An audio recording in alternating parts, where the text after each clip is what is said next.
Bonsoir, les étudiants manifestent de nouveau. La Corse est victime d'un blocus économique.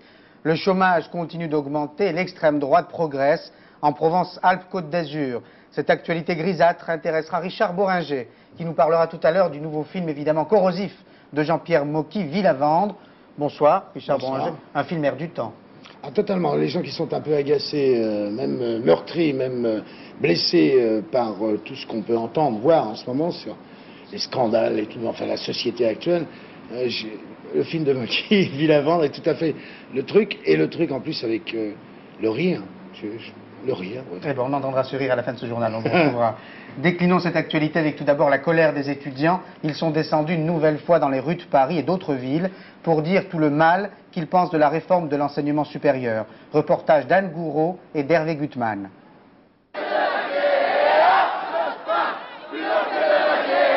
Boulevard Saint-Michel, ils sont plus de 20 000, étudiants, professeurs et lycéens, à prendre le chemin du ministère de l'Éducation nationale vers 15 h comme ils l'avaient déjà fait le 18 février.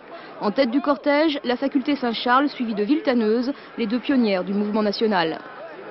Nous, personnellement, on est dans les licences de projets culturels et on lui reproche de nous supprimer dans ces projets. Voilà. Elle a été créée cette année et ils veulent la supprimer déjà.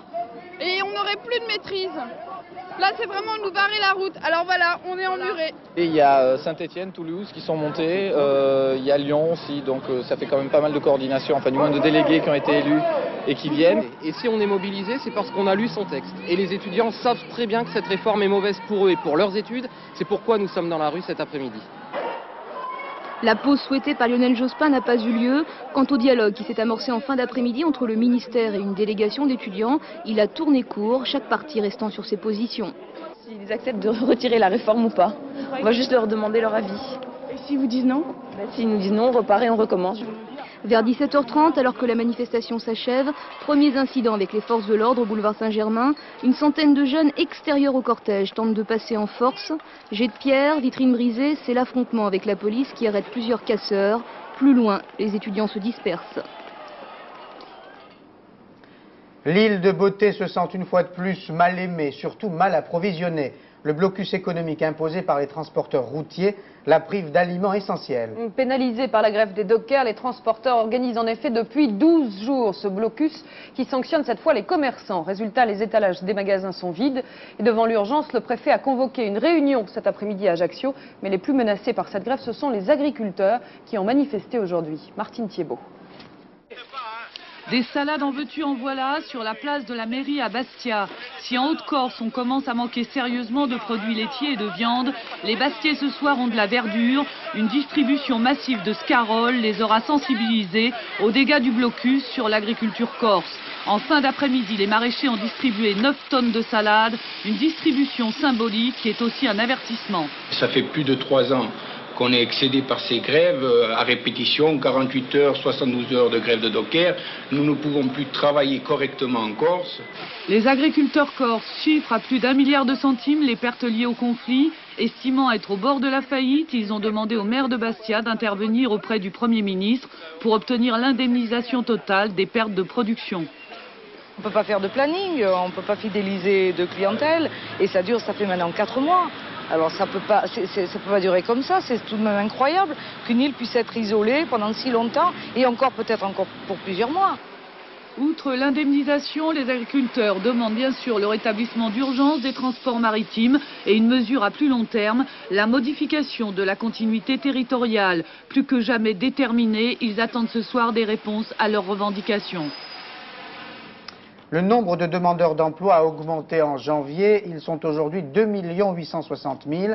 Pas bon, a dit au Creusot Édith Cresson qui s'y attendait et qui a décrété la mobilisation générale. Tout le monde sur le front, a-t-elle dit en substance, à commencer par les préfets et les fonctionnaires. Et manifestement, le Premier ministre a voulu créer un électrochoc destiné à ces 600 hauts fonctionnaires français qu'elle a invité de manière très énergique à prendre le problème du chômage à bras-le-corps. Pour la première fois, ces grands commis de l'État se sont rencontrés et se sont parlé. Reportage de Marie-Hélène Tichou et Claire Germouti. Direction le Creusot pour ce TGV avec 600 hauts fonctionnaires et le Premier ministre. Le Creusot, terre symbole. En 84, la ville a perdu plus de 3000 emplois. 8 ans après, la cité, encore convalescente, est un peu indifférente à ce débarquement de costumes gris.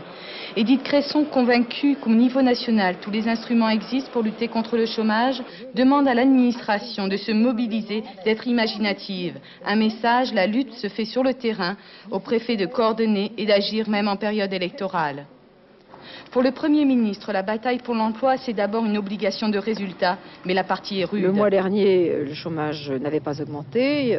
Il a augmenté pour le mois de janvier, qui est un mois traditionnellement d'ailleurs difficile en ce qui concerne l'emploi, parce que pour diverses raisons techniques, les gens n'embauchent pas pendant tout le début du mois de janvier. Je pense que le mois prochain sera un peu meilleur. Mais naturellement, ce n'est pas le moment de relâcher l'effort. Au contraire, il faut toujours faire plus d'efforts. L'usine d'aéronautique, la SNECMA, symbole de la reconversion du bassin du Creusot, a valeur d'exemple pour le Premier ministre. En 8 ans, la ville a changé, ses habitants aussi. Cette situation économique et sociale constitue la première préoccupation des Français. Les sondages réalisés par BVA le montrent bien. L'augmentation du chômage explique en partie le recul des socialistes dans les intentions de vote des électeurs. Un recul qui ne profite pas au RPR ou à l'UDF, mais aux écologistes et à l'extrême droite. C'est aussi le cas en Provence-Alpes-Côte d'Azur. Le sondage effectué aujourd'hui par BVA pour Antenne 2, FR3, Radio France et Paris Match donne en effet au Front National ses plus hauts chiffres en PACA. Il est en deuxième position avec 27% d'intention de vote, juste derrière l'UDF-RPR et loin devant les listes de Bernard Tapie. Arlette Chabot. 6 départements pour cette région vedette du scrutin du 22 mars. Dans le match des 3, Gaudin, Tapie, Le Pen. Sur la région, les listes de Jean-Claude Gaudin obtiennent 30% des intentions de vote, soit 7,4% de moins qu'au régional de 86. Énergie Sud de Bernard Tapie, avec 18% des intentions de vote, est aussi en recul, 6,8% de moins que les listes socialistes il y a 6 ans. En revanche, progression du Front National de Jean-Marie Le Pen, 27%, soit 7,2% de plus. Dans les Bouches-du-Rhône, Jean-Claude Gaudin lui-même est à 26% des intentions de vote, Bernard Tapie 21%, le Front National avec Bruno Maigret ferait pratiquement jeu égal avec le président sortant 25,5%.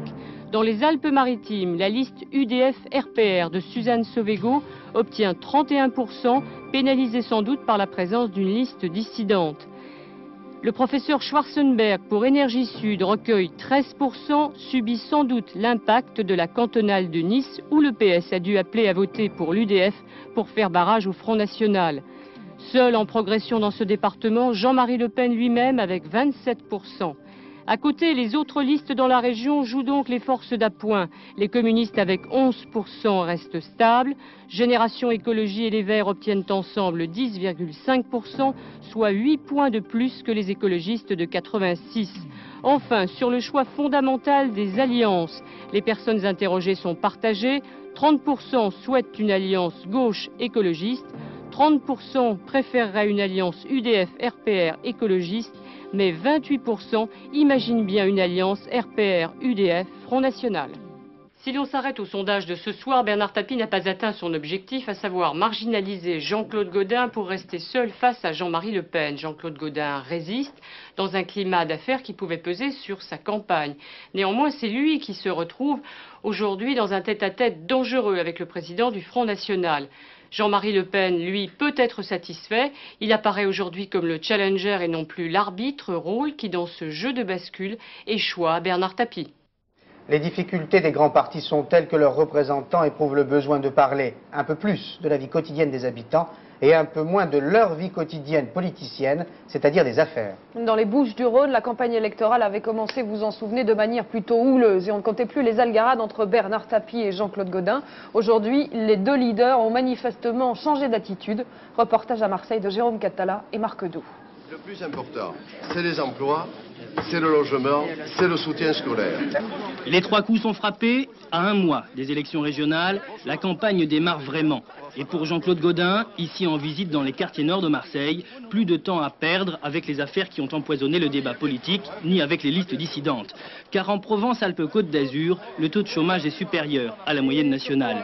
Et c'est bien sur ce thème qu'à droite comme à gauche, on veut maintenant mobiliser les électeurs.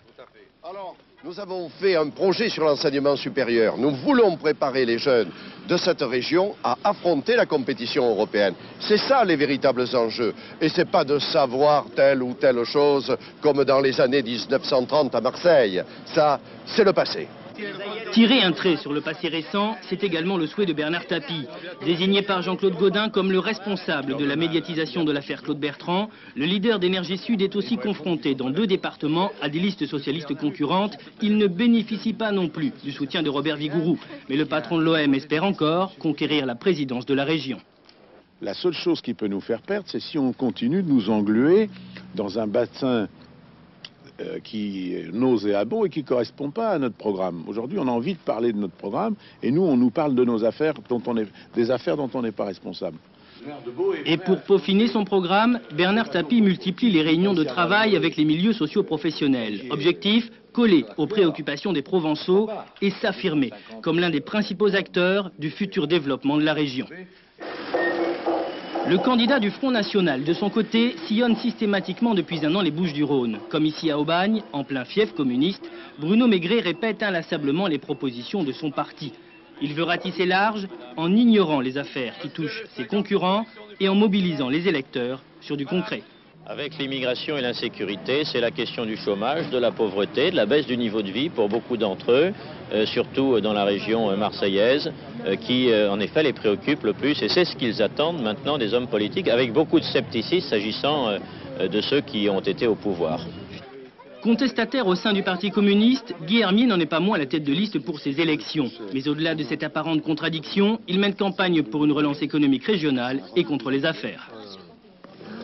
Nous sommes la liste de l'honnêteté, de la propreté et surtout, nous voulons porter des propositions de renouveau, de développement de notre région. Plus question donc de parler d'autre chose que de développement économique ou encore de protection de l'environnement, mais tous les candidats savent bien qu'ici à Marseille, les affaires ont une fâcheuse tendance à renaître de leurs cendres. Et précisément à propos d'immigration, le Conseil constitutionnel rejette ce soir l'article 8 de la loi sur le séjour des étrangers instaurant des zones de transit. Les dispositions de cet article 8, dit le Conseil constitutionnel, ne respectent pas le principe de liberté individuelle. George Bush tient à son camp David à lui. Il est si désireux de réussir les négociations de paix entre Israéliens et Palestiniens qu'il accentue sa pression sur Jérusalem. 10 milliards de dollars, c'est le montant des garanties bancaires destinées à Israël et bloqué pour le moment par les États-Unis. Mais malgré cette pression, Yitzhak Shamir résiste et refuse de faire des concessions. Mona Interman. Une mise au point très ferme de James Baker devant la Chambre des représentants. Le secrétaire d'État américain affirme « Les États-Unis ne garantiront pas les 10 milliards de dollars d'emprunts bancaires réclamés par le gouvernement Shamir si Israël ne gèle pas les colonies de peuplement dans les territoires occupés. » Satisfaction des délégations arabes et palestiniennes à Washington pour la reprise des discussions de paix. Amertume du gouvernement israélien. Le ministre des Affaires étrangères, David Levy, réplique « M. Baker ne peut rien imposer à Israël ». Et devant la conférence des organisations juives réunies à Jérusalem, le Premier ministre Yitzhak Shamir affirme « Personne n'a le droit d'imposer aux Juifs de vivre dans tel ou tel endroit d'Israël ». Selon M. Shamir, pour intégrer les centaines de milliers d'immigrants juifs, il n'y a pas d'autre choix que ces colonies de peuplement en Cisjordanie et à Gaza notamment. Pas du tout, lui a répondu Yitzhak Rabin, l'ancien ministre de la Défense, et tout nouveau chef de file des travaillistes législatives. Selon M. Rabin, les implantations politiques telles qu'elles sont pratiquées par l'actuel gouvernement israélien ne contribuent pas à la sécurité d'Israël. Et M. Rabin affirme qu'en cas de victoire travailliste en juin, il gèlera les implantations politiques qui ne garantissent pas la sécurité d'Israël. Cette promesse, on ne peut plus claire, donne donc le ton de la campagne électorale en Israël. Il est clair aussi que les États-Unis ont fait leur choix, c'est Yitzhak Rabin pour un gouvernement travailliste en juin. La communauté internationale s'émeut à nouveau du sort des Kurdes. La Grande-Bretagne suggère l'ouverture d'une conférence humanitaire sous l'égide de l'ONU. La France, par la voix de Bernard Kouchner, y est favorable. Il ne faut pas oublier, dit-il, que les Kurdes continuent de mourir, même si on ne le sait pas, si on le sait. À l'exil forcé, aux persécutions répétées de l'armée irakienne s'ajoute en effet un véritable blocus économique. Depuis 4 mois, plus de la moitié des vivres n'arrivent pas dans les camps de réfugiés, dans les villes ou les villages. Le moindre aliment atteint là-bas des sommes que plus personne ne peut payer. Reportage de nos envoyés spéciaux Marie-Odile Pagnès et Philippe Jasselin. Des oranges, de l'huile, de la farine sur le marché de Souleymania. Tentation, et pourtant les badauds qui passent et repassent n'achètent pas, ou peu, trop cher pour eux. Car depuis 4 mois, Saddam Hussein livre une nouvelle guerre au peuple kurde, le blocus économique. Nourriture, combustible, vêtements, Bagdad n'envoie plus que 40% de la marchandise nécessaire. Le trafic avec l'Iran et la Turquie ne compense pas le manque, les prix montent, l'asphyxie petit à petit. Avant, le litre d'huile coûtait 1/4 de dinar. Maintenant, c'est 18 dinars. La vie devient insupportable. Crucial aussi le manque de fioul pour le chauffage quand il fait souvent en moins 10 degrés la nuit. Ce jour-là, le Front du Kurdistan, qui gère les distributions, annonce l'arrivée de camions-citernes à Souleymania, 36 000 litres pour 300 000 habitants. Attente, bousculade, troc des coupons de rationnement pour n'obtenir au mieux que quelques litres par famille, trop peu. L'essence, il faut parfois camper une semaine dans sa voiture devant la station-service pour être sûr d'être servi. Ici, il y a une distribution d'essence. Mais vous voyez la queue? Tout le monde n'en aura pas. Certains quelques litres, c'est tout. Alors s'organise le marché noir. Avant, l'essence subventionnée coûtait 70 fils le litre. Les vendeurs des bords de route en demandent maintenant 4 dinars, 60 fois plus cher. Acheter quand même, mais avec quel argent? Bagdad a aussi suspendu tous ses versements au Kurdistan et les caisses des banques sont vides. Pas de salaire pour les fonctionnaires qui ont refusé de quitter la région comme l'ordonnait le gouvernement. 100 000 familles sont ainsi privées de ressources. Pas de salaire non plus pour les ouvriers des nombreuses entreprises sabotées par les Irakiens et qui n'ont pu reprendre leur production. Difficile alors de relancer l'économie et les responsables politiques cèdent souvent à la facilité, quémandant l'aide humanitaire jusqu'à la mendicité. Nous demandons aux organisations internationales de nous apporter de l'aide, mais ça ne suffit pas. Nous leur demandons aussi de faire pression sur l'Irak pour lever ce blocus. Jusqu'à présent, ces organisations parlent beaucoup mais ne font rien. Combien de temps les Kurdes pourront-ils encore tenir? En plus de l'embargo, l'hiver exceptionnellement rude rend l'acheminement des vivres presque impossible. Déjà, les réserves s'amenuisent en ville et les villages connaissent le pire. Ce matin-là, l'aide n'atteindra pas les habitants démunis de Barzinja. Dominique Dumas résume les autres événements couverts en France par les rédactions de la 3. 2000 camions bloqués hier et aujourd'hui au Pertus, des deux côtés de la frontière franco-espagnole. Les personnels de transit ont observé une grève de 36 heures qui doit s'achever ce soir. Ils entendent ainsi protester contre la suppression de leurs fonctions avec l'avènement de l'Europe de 93 et la disparition des frontières commerciales. Suspension ou stage, la sécurité routière et l'Automobile Club de Clermont-Ferrand donnent le choix aux conducteurs en infraction. En prévision de l'entrée en vigueur du permis à points le 1er juillet prochain, premier test aujourd'hui permettant aux automobilistes du Puy-de-Dôme de suivre un stage de conduite afin d'éviter la sanction. Résultat de l'expérience dans quelques semaines. La Fédération française de tennis lance une pétition nationale en faveur du nouveau projet de stade de 10 000 places à Roland-Garros. Depuis février, à la demande d'associations de riverains à Boulogne, les travaux ont été arrêtés suite à la décision du tribunal administratif. La ville de Paris, de son côté, a porté l'affaire devant le Conseil d'État afin que les travaux reprennent. En plein centre de Calais, une usine de dentelle employant 80 personnes entièrement détruite par un incendie. Le feu qui s'est déclaré la nuit dernière n'a heureusement fait aucune victime. Les raisons de ce sinistre sont toujours inconnues. Et l'on retrouve Richard Bohringer qui joue avec une multitude de vedettes. Michel Serrault, Eddie Mitchell, Jacqueline Maillan, Philippe Léotard, Daniel Prévost, Tom Novembre, Laura Grande, Valérie Mérès, dans Villavendre de Jean-Pierre Daricole, oui. Et Daricole. Ouais. Eddie Mitchell. Et un extrait en guise de hors-d'œuvre. Quelqu'un s'était introduit dans la mairie, je ne l'ai pas aperçu, mais après tout, il y a bien des choses là-dedans, il suffit de les consulter. C'est comme les femmes, il se passe bien des choses dans leur tête, à la différence, c'est que cela reste indéchiffrable. C'est bien vrai, surtout pour une certaine petite que je connais. Ah, Ellie, hein. Comment avez-vous deviné? Pas difficile quand vous la croisez, votre paupière clignote. À l'évidence, cette petite ne croit pas à l'amour, vous avez vos chances. Vous croyez? Montrez-lui vos faiblesses, elle s'y attachera. Laissez agir votre côté inhumain, elle ne résistera pas. Entre nous, on ne se vend pas de salade. Ce qui nous permet de mieux en fourguer aux autres. Quelquefois, pourtant, on s'en vend à soi-même. C'est mon cas.